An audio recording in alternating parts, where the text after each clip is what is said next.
guys, welcome back to another video. Real small, fast, stupid one today, but in saying that, someone might find it a little bit helpful, the generic DI wire. We have a 2013 Ford Focus and you can see 169,000 miles on it, but you can see our customer's complaint. Indicator on the right hand side works the finest, indicator on the left hand side flashing very fast. I'm told there's a bulb after being replaced back here, but I know this is simple and easy, but sure, for now I'm going to just show you what way I go. Now I'm using the power probe is where I'm going for. Power probe, basically just I plug it into the cigarette lighter. It's hanging at the passenger side door there, the cable, and the power probe's in the back. I'm just going to prove whether I have a ground and the power coming to that indicator on the rear, and from there we'll move forward. Here's my power probe that's hanging there. Just a tool of choice on this occasion.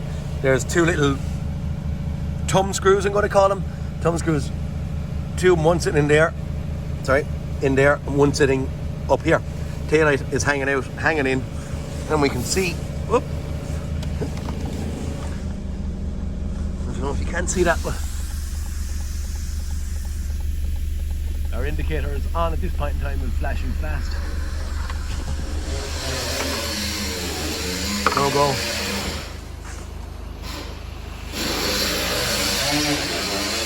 So, what are we going to do?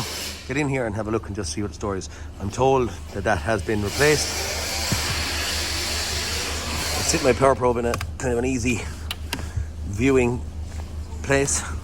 Okay. In the very middle is where we're going to have a power. On the side then right there is where we're going to have a ground. First thing I'm going to do is go straight in with my pin.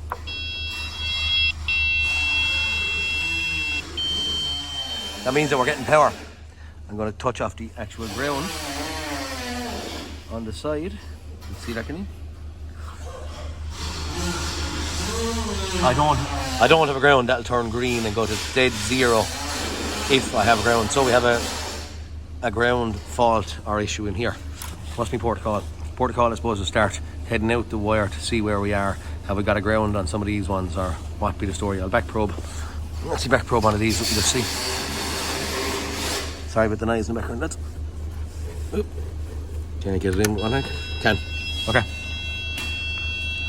On that taillight, I have a ground, as you can see, and that wire is coming down and into a little block connector. I'm going to call it here. Okay. So in theory, I'm ruling out that block connector because it's getting around and down to here. Could it be inside in that joining here, or is it going to be in the thing itself?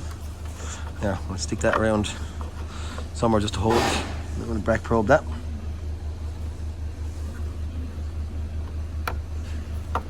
Okay, just got in there. I have the same. Oh.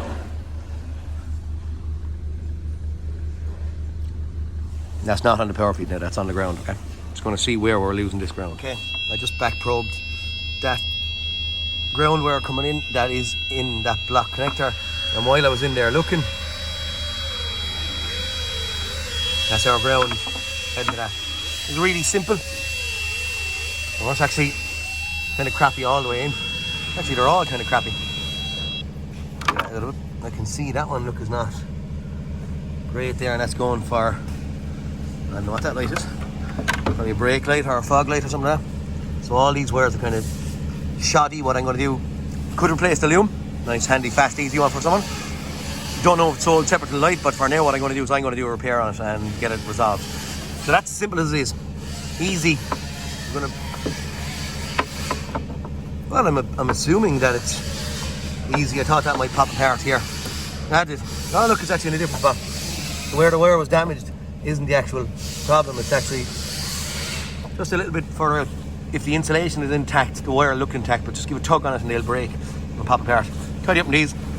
Put it back together and confirm it's working, and then put it back. The plan is I'm going to cut the wire here. I'm going to cut the other three at that side. I'm going to resolder them, put heat shrink on them again, and put it back to factory. I have enough length. I went in just to make sure, and I believe, enough length to do it anyway. So that's what we're going to do. Snip, solder, and put it back the way it was. Okay guys, I've just soldered these together. I have a bit of heat shrink on the 4 wires prior to soldering, using my trusty old plug-in soldering iron, and then we're going to get the heat shrink down over it and get a bit of a hot air gun on it and see what way it goes. Yeah?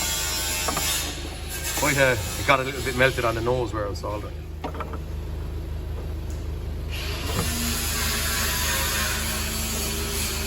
That's a 6mm down to 2mm heat shrink with adhesive inside it, so I'm quite happy with that repair. Time to get it back together. Okay, yay! Back together. Right. And working. Time to pop them back into place, and we could have just removed or replaced the actual wiring harness, as I said, but look, on this occasion I'm doing something wrong here.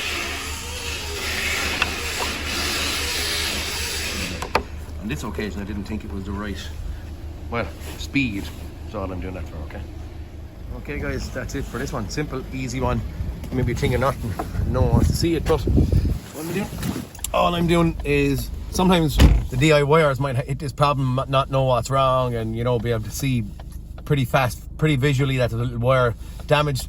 Best way I suppose is to solder it, but look, you can fix it up any way you want. Just for now, guys, please like and subscribe, and I'll talk to you all in the next cartoon. Peter Kennedy signing out. Talk to you all later, boys.